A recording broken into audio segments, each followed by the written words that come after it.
El día de hoy les hablaré de la historia de la educación especial. Haré un breve recorrido desde la época antigua hasta nuestros días.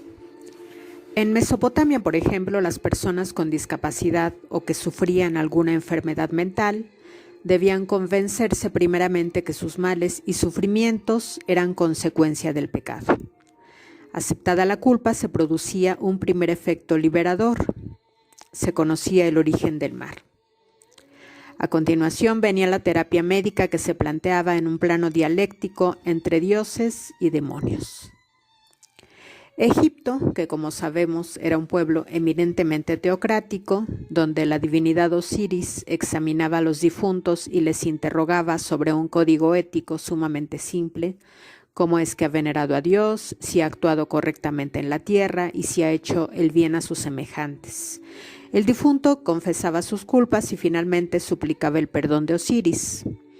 Esta actitud de complacencia con los dioses llevó a una actitud ética que favoreció la comprensión de las minusvalías físicas y psíquicas en un cierto grado.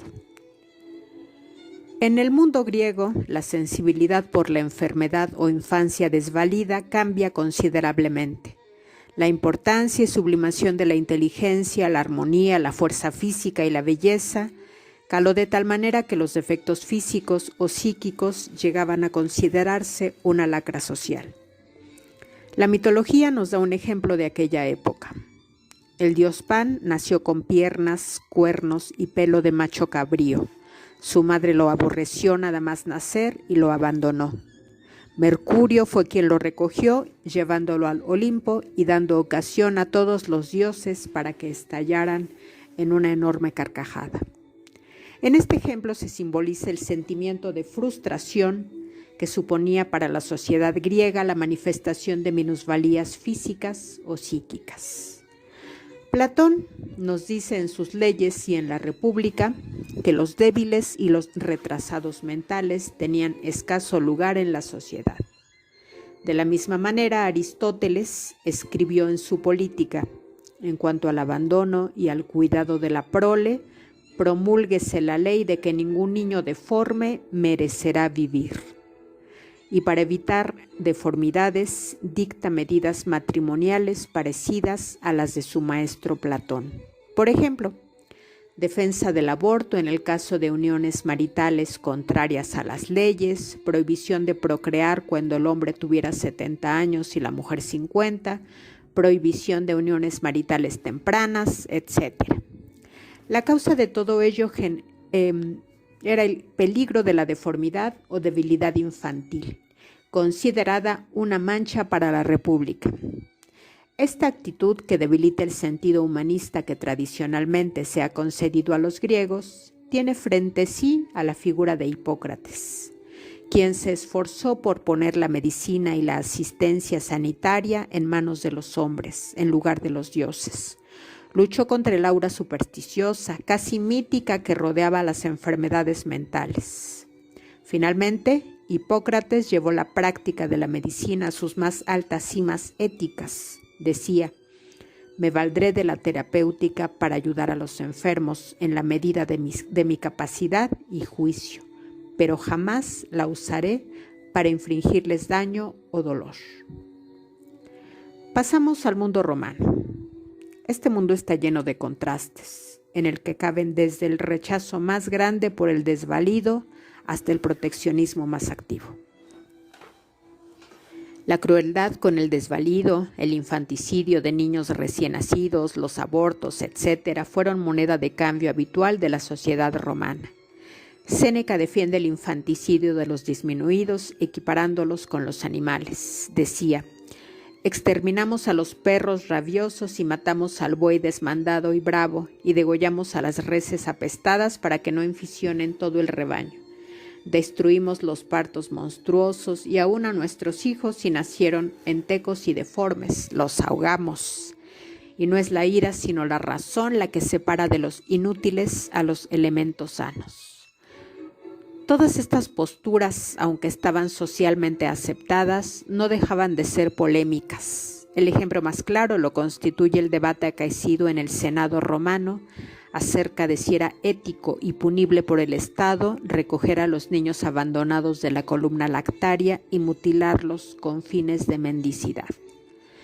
La medida no parece ocasional o pasajera, más bien parecía una costumbre arraigada. El derecho a exponer al hijo recién nacido facultaba al padre a abandonarlo con cualquier pretexto. En estos casos, los niños eran depositados ante la columna lactaria o en los estercoleros públicos, donde podían ser recogidos por cualquiera o morían de frío, de hambre o eran devorados por animales. Era el destino de gran número de niñas y especialmente de los bastardos. En el siglo IV después de Cristo, con la influencia del cristianismo, la situación cambió considerablemente. De entrada, el niño nonato tenía alma. Los impedidos, débiles y dolientes estaban más cerca de Dios. Prestar ayuda al necesitado pasó a ser signo de fortaleza en lugar de debilidad. Todo ello da lugar a un cambio legal abiertamente favorable al disminuido. Se preveía que las personas retrasadas mentales no debían sufrir las mismas penas que las demás y en algunos casos necesitarían custodios. Se ordenaba además la creación de instituciones para pobres y enfermos destinadas a la asistencia de los individuos que no pudiesen valerse por sí mismos.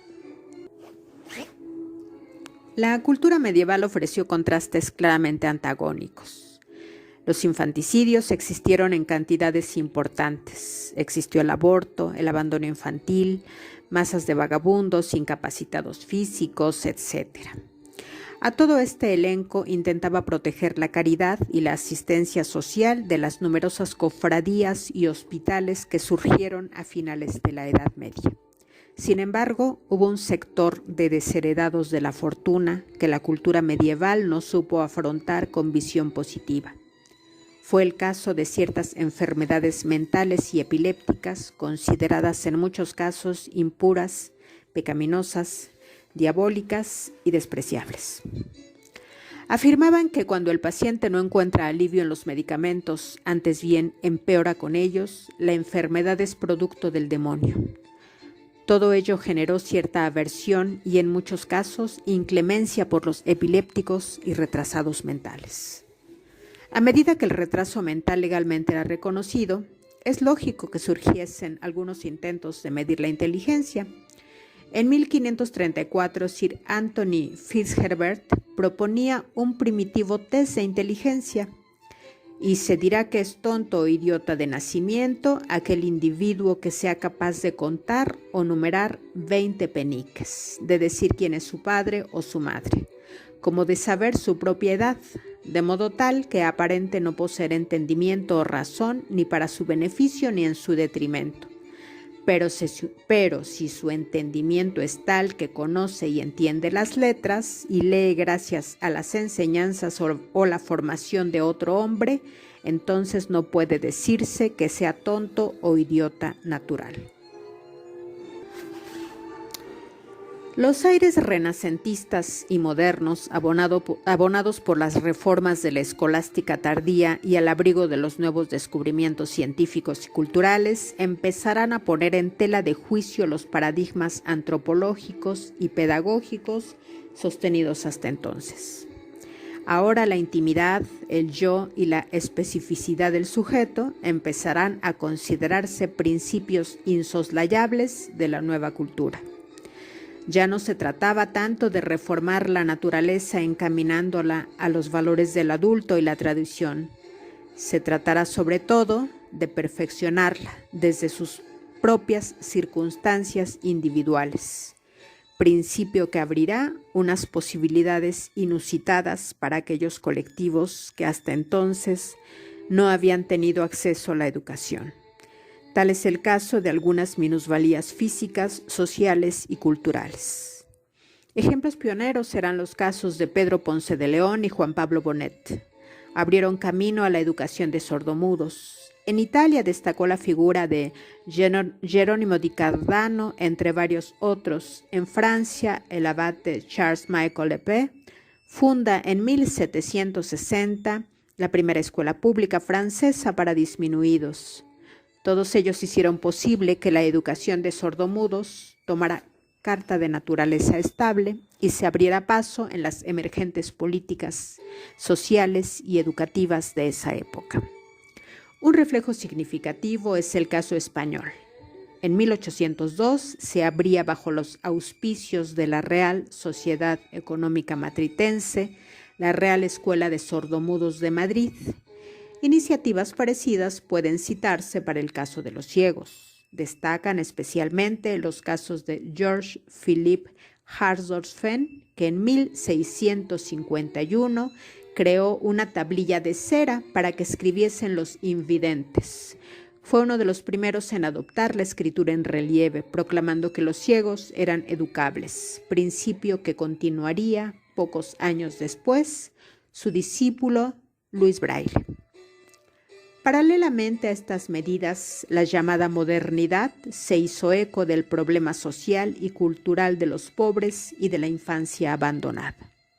Entre las variables que esbozaron ese replanteamiento cabe destacar, entre otras, las aportaciones realizadas por las reformas católica y protestante, que al considerar la fe un principio irrenunciable y universal, alimentado y mantenido por la educación, alentaron una labor social, humanista y pedagógica que alcanzaba amplias capas sociales marginadas hasta entonces. El hombre y su experiencia se convertían en los principios validadores de la realidad. La educación ya no se entenderá tanto como la asunción de valores externos. Se rendirá pleitesía a la individualidad y personalidad del sujeto y se tomará la sensación y experimentación como principios irreductibles de acción pedagógica. Todas estas ideas, traducidas al plano pedagógico, iban a tener una trascendencia considerable en el cultivo de la educación especial en general y en particular de la deficiencia mental.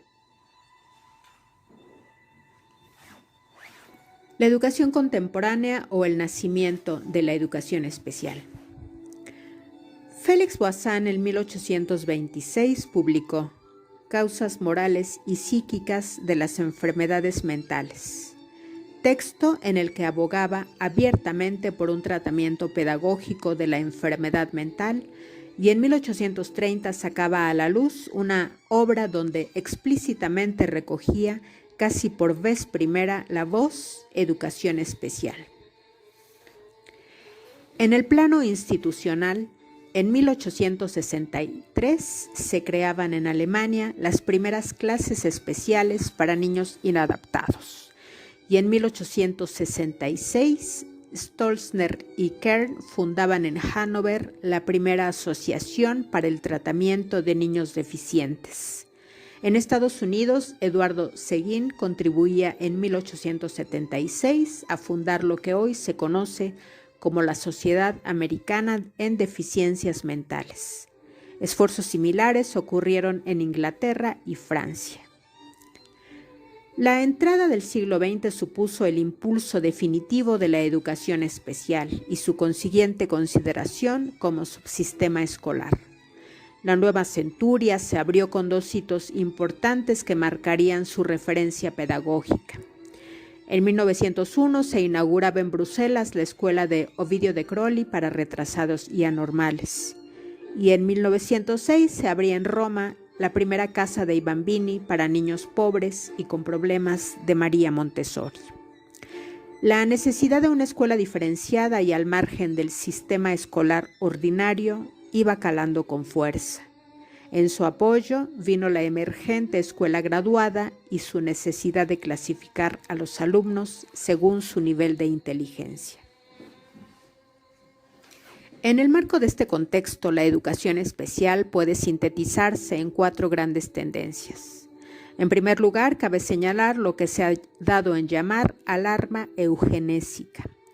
Esta teoría, que constituye más una ideología, abarca la primera mitad del siglo y se sustancia en la idea que la debilidad mental se producía por transmisión genética. Sus alegatos supusieron para algunos países escandinavos, Canadá y algunos estados de los Estados Unidos dictar medidas eugenésicas que acarrearon a la esterilización de deficientes, la prohibición de matrimonio y su reclusión en casas especiales. Casas que más que favorecer su recuperación y terapia, acarreaban su discriminación, segregación y aislamiento social. Una segunda línea que arranca de mediados del siglo XIX y que se extiende también hasta mediados del siglo XX, vino marcada por lo que Isaac Kerlin denominó en 1889 imbecilidad moral. Para sus partidarios, fundamentalmente psiquiatras, la deficiencia mental era un factor de primer orden en el origen de la delincuencia, la inmoralidad sexual, la transmisión de enfermedades venéreas, la prostitución, la vagancia, etc.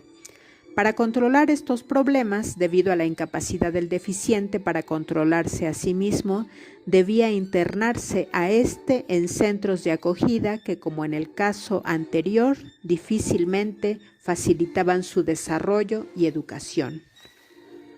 Una tercera tendencia, y que a la postre ha tenido mayor peso en la configuración de leyes, instituciones, centros y servicios de educación especial, ha sido la que genéricamente suele denominarse atención especial. Alentada por la emergente psicometría, abarca las 7 primeras décadas del siglo XX y descansa en el principio insoslayable de la necesidad de una educación personal y diferenciada.